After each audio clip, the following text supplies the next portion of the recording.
Hi everyone, this is Killshot from 999 Gaming. Wanted to do a video for the upcoming game Dawn of Titans.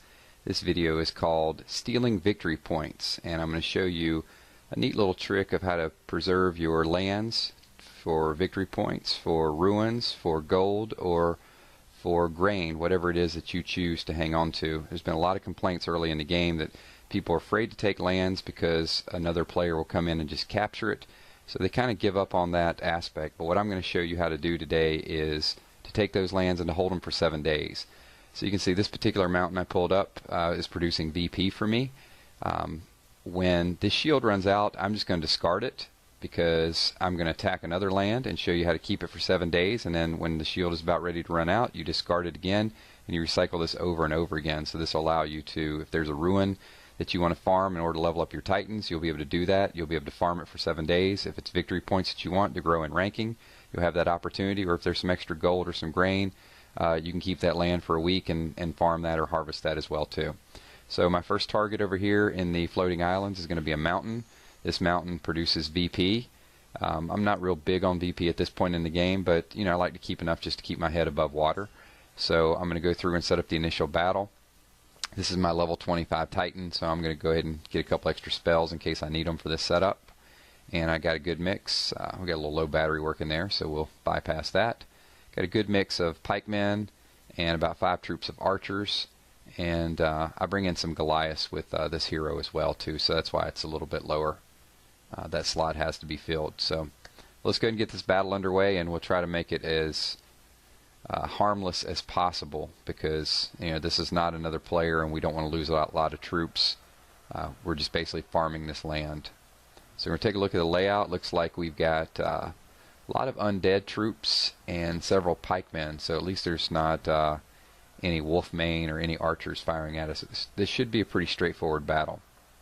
So with groups that like to charge in, the best thing to do when you're heavy in archers is just pull those back a little bit, because if you charge in and they charge in, they're going to have the advantage. They're going to get there quicker. So with archers, what you want to do is you want to protect them and buffer them a little bit longer, get a couple shots in while they're charging you. If I was a little heavier with grounded troops, then if I had militia, then obviously I would charge to get the charge bonus. So what we're going to do is we're going to pull these archers back, and we're going to buffer several groups of pikemen around them. I'm going to have to move the pikemen up a little bit so I can fit these archers in this slot here. Alright, you can see they are a little bit exposed on the right side, but those pikemen can charge in and cut those off before anybody engages them. Once your archers are engaged, obviously they stop firing arrows and they're not as potent. So we're going to take these pikemen and sort of swing them around long ways so we can fit a couple troops in there. So you can see a little bit of the pre-battle strategy is really huge in this game. It saves you a lot of gems in the long run for healing your troops, or a lot of time in rebuilding those troops. So we're going to pull everything back, and the concept here is we want to down the things on the left and the right, hopefully as soon as possible, because those ones in the middle are going to charge, and we should have enough pikemen to withstand that charge until we killed the troops on the left and the right. So once again, as I talked about in some other videos, with the archers it's important to drag and make sure you have that arc, because what that arc does is going to make sure that it's firing at that target. If it's a straight line, the archers are going to run at that target, and you do not want them engaged in hand-to-hand combat. Alright, so we're going to go ahead and send the Goliaths in as well, and these archers over here, we're going to pick a target, and we got our hero. So this hero does come with a rage spell. It's level 1, it's not huge, but it is a slight boost. So you can see my pikemen on the right are engaged, so I'm going to enrage the archers to get a few extra shots on those pikemen. They're in perfect shape. And on the left side you can see I got some good foot troops as well too, because I got the Goliaths over there and I have my Titan, and those archers are just pinging those undead. So I'm going to use one of the spells on the ones in the middle. What I want to make sure happens here is I just don't want those ones in the middle to overrun my pikemen and get to the archers in the back, because then that's just going to mess up my whole concept. And these are level 20 troops, so I mean this is not like it's that you're going to have a flawless victory and not take any damage. In these upper level battles you are going to take some damage. It's just a matter whether or not you want to spend the gems to heal, or if you want to rebuild your troops, which is your option. Alright, so we've gotten rid of the left and the right.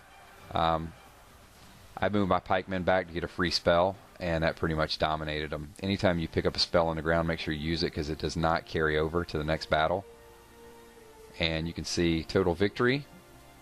And because we used 4 warp stones in order to raid, that was one of the capture raids, we're going to get control of that land. Make sure you hit capture if you do one instead of raid, because a lot of people are making that mistake. So we do get a relic, another dragon's bite, and let's see what our healing charge is going to be. 197. Not bad for that battle. It's actually a pretty good tactical setup there. And you can see total victory, so this mountain is going to disappear and it's going to reappear in my zone.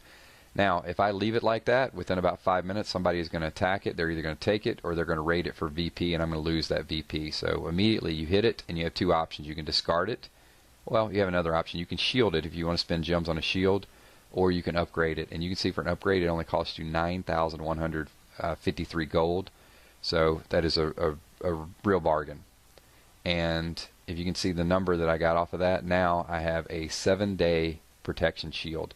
And initially it comes up with a purple shield. If you attack, the purple shield will disappear. But the 2 little, the work hammers are going to stay there.